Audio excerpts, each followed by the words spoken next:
ओम नमो भगवते वासुदेवाय। जय श्री राधे कृष्ण मित्रों, आज के हम इस वीडियो में आपको वैशाख मास महात्म्य के 8वें अध्याय के दूसरे भाग को सुनाएंगे।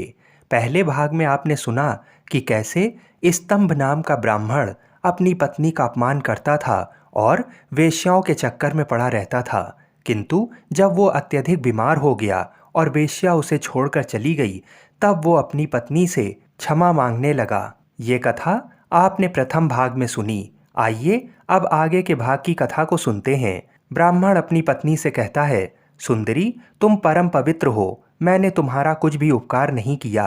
कल्याणी, जो पापी एवं निंदित मनुष्य अपनी विनीत पत्नी का आदर नहीं करता, वह 15 जन्मों तक नपुंसक होता है।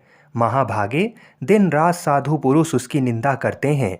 तुम साध्वी और पतिव्रता हो, मैं तुम्हारा अनादर करके पाप योनि में गिरूंगा। तुम्हारा अनादर करने से जो तुम्हारे मन में क्रोध हुआ होगा, उससे मैं दग्ध हो चुका हूँ।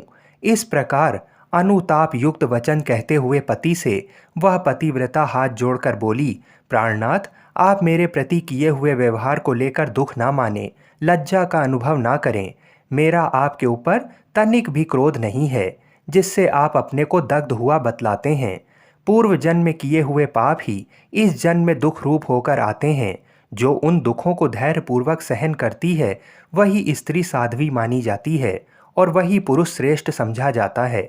वह उत्तम वर्ण वाली स्त्री अपने पिता और भाइयों से धन मांग कर लाई और उसी से पति का पालन करने लगी। उसने अपने स्वामी को साक्षात क्षीर सागर निवासी विष्णु ही माना। वह दिन रात पति के मल मूत्र साफ करती और उसके शरीर में पड़े हुए कष्टदायक कीड़ों को धीरे धीरे नख से खींचकर निकालती थी। ब्राह्मणी न रात में सोती थी न दिन में। अपने स्वामी के दुख से संतप्त होकर वह दुखनी सदा इस प्रकार प्रार्थना किया करती थी, प्रसिद्ध देवता और पितर मेरे स्वामी की रक्षा करें, इन्हें रोगहीन एवं निष्पाप कर दें। मैं पति के आरोग्य के लिए चंडिका देवी को भैंस का दही और उत्तम अन्न चढ़ाऊंगी। महात्मा गणेश जी की प्रसन्नता के लिए मोदक बनवाऊंगी। 10 शनिवारों को उपवास करूंगी तथा मीठा और घी नहीं खाऊंगी। मेरे पति रोगहीन होकर 100 वर्ष जिएं। इस प्रकार वह देवी प्रतिदिन देवताओं से प्रार्थना करती थी। उन्हीं दिनों कोई देवल नामक महात्मा वहां आए। वैशाख मास में धूप से पीड़ित हो सायंकाल के समय उस ब्राह्मण के घर में उन्होंने पदार्पण किया। ब्राह्मणी ने महात्मा के चरण धोकर उस जल को मस्तक पर चढ़ाया और धूप से कष्ट पाए हुए महात्मा को पीने के लिए शरबत दिया। प्रातःकाल सूर्योदय होने पर मुनि जैसे आए थे वैसे चले गए।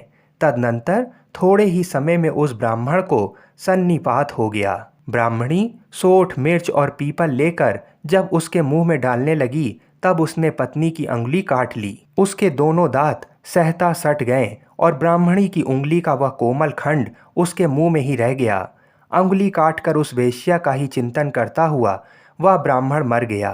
तब उसकी पत्नी कांतिमती ने कंगन बेचकर बहुत सा ईंधन खरीदा और चिता बनाकर वह साध्वी पति के साथ उसी में जा बैठी।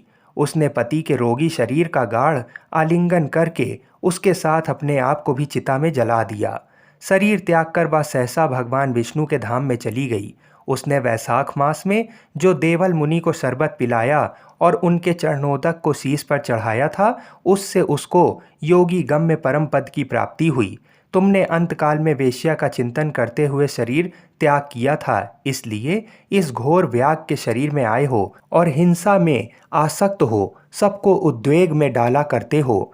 तुमने वैशाख मास में मुनि को शरबत देने के लिए ब्राह्मणी को अनुमति दी थी। उसी पुण्य से आज व्याध होने पर भी तुम्हें सब दुखों के एकमात्र साधन धर्म विषयक प्रश्न पूछने के लिए उत्तम बुद्धि प्राप्त हुई है। तुमने जो सब पापों को हरने वाले मुनि के चरणोदक को सिर पर धारण किया था, उसी का ये फल है कि वन में तुम्हें मेरा संग मिला है। इस प्रकार से 8वां अध्याय यहीं पर समाप्त हुआ।